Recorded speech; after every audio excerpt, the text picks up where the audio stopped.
સંજીવની હોસ્પિટલમાં તબીબોની બેદરકારીના કારણે માતા તથા પુત્રનું મૃત્યુ નિપજ્યું હોવાના આક્ષેપો ગ્રામ્યજનો તથા પરિવારજનો દ્વારા કરી ન્યાયની માંગણી કરી હતી। વડોદરાના સોમા તળાવ સ્થિત સંજીવની હોસ્પિટલમાં તબીબોની ગંભીર બેદરકારીના આક્ષેપો સાથે બાકરોલના ગ્રામ્યજનોમાં રોષ જોવા મળ્યો છે।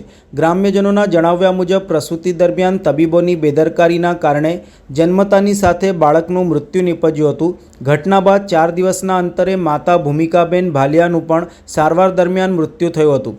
આ બનાવથી નારાજ ગ્રામ્યજનોએ એસએચજી હોસ્પિટલ ખાતે ધમધમતા તાપમાં ધરણા કર્યા હતા અને ન્યાયની માંગણી કરી હતી। તેમના આક્ષેપો મુજબ સંતાન અને માતા બંનેના મોત માટે સંજીવની હોસ્પિટલના તબીબો જવાબદાર છે। ગ્રામ્યજનો અને મૃતકના પરિવારે આરોપ લગાવ્યો છે કે હોસ્પિટલના દબાણ હેઠળ કપુરાઈ પોલીસ ફરિયાદ દાખલ કરવામાં આનાકાની કરી રહી છે અને હજુ સુધી યોગ્ય કાર્યવાહી કરવામાં આવી નથી।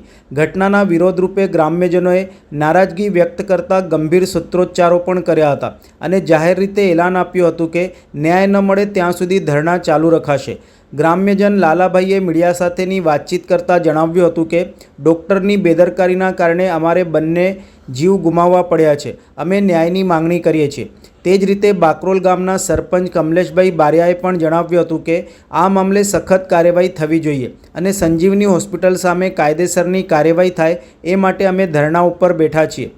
હવે જોવાનું એ રહ્યું કે સ્થાનિક પોલીસ અને પ્રશાસન કઈ રીતે કાર્યવાહી કરે છે અને મૃતક પરિવારજનોને ન્યાય અપાવવા માટે કેવા પ્રકારના પગલાં ભરે છે। મારું નામ લાલાભાઈ બાકરોલ ગાયક કલાકાર છું અને મારા બાકરોલ ગામજનોની આજે દીકરી ગુમાઈ ગઈ છે।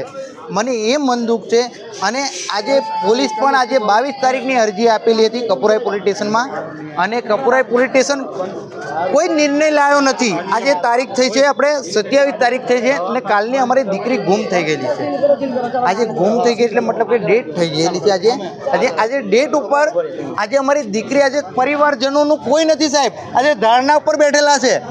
આ તમે જોઈ શકો છો, આજે પોતે ધરણા ઉપર બેઠેલા છે, નથી તાપની અંદર કોઈ પોલીસ ખાતું નથી ન્યાય આપતું, નથી કોઈ કાર્યવાહી કરતું। કારણ કે દારૂવાળાની બાતની હોય તો 5 થી 10 મિનિટમાં દારૂવાળાની બાતનીમાં પકડી શકે છે પોલીસ ખાતું। પણ આજે કપુરાઈ પોલીસ સ્ટેશનમાં પણ અરજી આપેલી છે 22 તારીખની અને એ 22 તારીખની અરજી આપેલી અત્યાર સુધી કોઈ કાર્યવાહી નથી। રાજકીય પીઠબળ ધરાવે છે કોઈ? ના રાજકીય આ મને એવું લાગી રહ્યું છે આની અંદર કે પોલીસ ખાતુંને કદાચ દબાણ કરેલું હોય, 5-25 આપેલા હોય ડૉક્ટરે, એટલા માટે પોલીસ ખાતું પણ થોડીક સાઈડ પર હટી ગયેલી છે। સંજીવ હોસ્પિટલ ભૂમિકાબેન ભાલિયાને તારીખ 21/4ના રોજ સંજીવની હોસ્પિટલ ખાતે એડમિટ કરવામાં આવ્યા હતા।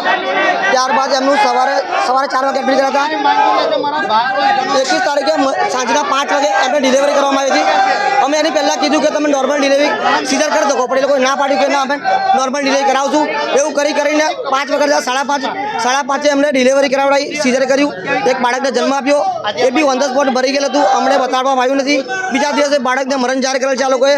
ત્યારબાદ એ લોકોને રાત્રે જ હોસ્પિટલ ખાતે એસએચજી ખાતે રિફર કરેલ છે। એવું છે જો એમને એવું કહેવું તો બ્લીડિંગ વધારે થવાને કારણે અહીંયા રિફર કરીએ છીએ, તો સવારમાં જે 5 વાગ્યા 5 થી 10 વાગ્યા અહીંયા રિફર કર્યા, એ 5 કલાકમાં એ લોકોએ શું કર્યું? જો બ્લીડિંગ થતું હતું તો એમને વહેલું કરવું હતું। અત્યારે તો એ લોકોને જે લાવ્યા હતા ને એના પછી એ લોકોની કાલે 26 તારીખના રોજ સાંજે એમની ડેથ થયેલ છે। તમામ ગ્રામજનો આવેલ છે, જ્યાં સુધી અમને ન્યાય નહીં મળે, હોસ્પિટલને સીલ નહીં વાગે, પોલીસ એફઆઈઆર દાખલ નહીં કરે ત્યાં સુધી અમે જવાના નથી। અમે અહીંયા આગળ ધરણા પર બેસવાના છે।